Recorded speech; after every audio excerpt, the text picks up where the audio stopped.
Hi friends, welcome to రేమచ్చ YouTube channel. Border Gavaskar trophy 2025లో ఏ జట్టు గెలుస్తుంది అనేది అయితే రిక్కీ పాంటింగ్ ప్రిడిక్షన్ రూపంలో చెప్పడం జరిగింది. ఆ జట్టు ఏది అనే విషయాల గురించి పూర్తి డీటెయిల్ తెలుసుకునే ముందు మా ఛానల్ సబ్స్క్రైబ్ చేసుకోండి. పక్కన ఉన్న బెల్ ఐకాన్ మాత్రం అయితే క్లిక్ చేసి పెట్టుకోండి. ఫర్దర్గా మేము వీడియో అప్లోడ్ చేసినప్పుడు మీకు నోటిఫికేషన్ వస్తుంది.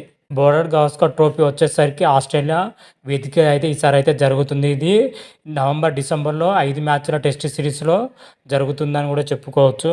2 సిరీస్‌లో చూసుకుంటే టీమిండియా 2-1తోనైతే 2 సార్లు అయితే వరుసగా అయితే కైవసం చేసుకోవడం జరిగింది. మూడోసారి గెలిచి చరిత్ర సృష్టించాలని అయితే టీమిండియా అయితే భావిస్తుందని కూడా చెప్పుకోవచ్చు. అదేవిధంగా ఈసారి అయినా సరే ఆస్ట్రేలియా గెలవాలనే పట్టుదలతోనైతే ముందుకు రావడం జరుగుతుంది. అయితే బోర్డర్ గవాస్కర్ ట్రోఫీ 2025లో ఎవరు గెలుస్తారనేది అయితే ఆస్ట్రేలియా మాజీ క్రికెటర్ రిక్కీ పాంటింగ్ ప్రిడిక్షన్ రూపంలో అయితే చెప్పడం జరిగింది. పాంటింగ్ మాట్లాడుతూ బోర్డర్ గవాస్కర్ ట్రోఫీ సిరీస్ వచ్చేసరికి 4 టెస్టులు మాత్రమే ఉండదు, కానీ ఈ ఏడాది వచ్చేసరికి 5 టెస్టులు అయితే నిర్వహించడం జరుగుతుంది. ఈ క్రమంలో ఆస్ట్రేలియా విజయం సాధిస్తుందని అయితే జోసెఫ్ అయితే చెప్పడం జరిగింది. కాకపోతే బోర్డర్ గవాస్కర్ ట్రోఫీ వచ్చేసరికి చాలా అంటే చాలా ఓరావోరిగా సాగడం అయితే ఖాయమని చెప్పుకోవచ్చు. ఇరు జట్ల మధ్య దోబూచులు ఆడుతుంది విజయం అయితే చెప్పడం జరిగింది.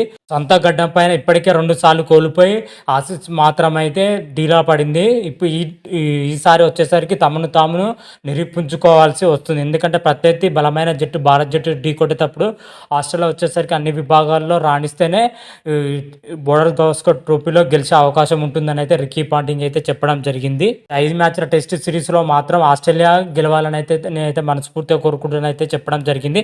అది అంత ఈజీ కాదని కూడా చెప్పడం జరిగింది. 5 మ్యాచ్ల టెస్ట్ సిరీస్లో మనం చూసుకుంటే డ్రాలు ఉండయో తెలియదు, కానీ మొత్తం మీదుగా అయితే ఆస్ట్రేలియా 3-1తోనైతే సిరీస్ కైవసం చేసుకుంటున్నట్లయితే ప్రిడిక్షన్ రూపంలో మరి రిక్కీ పాంటింగ్ అయితే చెప్పడం జరిగింది. రిక్కీ పాంటింగ్ చెప్పినట్లుగా 3-1తోనే ఆస్ట్రేలియా సిరీస్ గెలుస్తుందా లేదా అని అయితే చూడాలి. అయితే ఈ సిరీస్ వచ్చేసరికి నవంబర్ 22 నుంచి అయితే ప్రారంభమవుతుంది. దాదాపు నెల రోజుల పాటు అయితే ఈ సిరీస్ అయితే సాగుతుందని చెప్పుకోవచ్చు. మరి చూద్దాం రాబోయే రోజుల్లో మన బోర్డర్ గవాస్కర్ ట్రోఫీ ఎవరు గెలుస్తారు అనే విషయాల గురించి క్లియర్ కట్గా నెక్స్ట్ వీడియోలో అయితే తెలుసుకుందాం.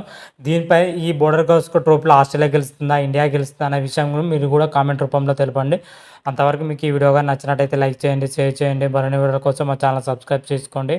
పక్కన ఉన్న బెల్ ఐకాన్ మాత్రం అయితే క్లిక్ చేసి పెట్టుకోండి. ఫర్దర్గా మేము వీడియోలో అప్లోడ్ చేసినప్పుడు మీకు నోటిఫికేషన్ వస్తుంది. హర హర మహాదేవ్, శంభో శంకర. Thank you.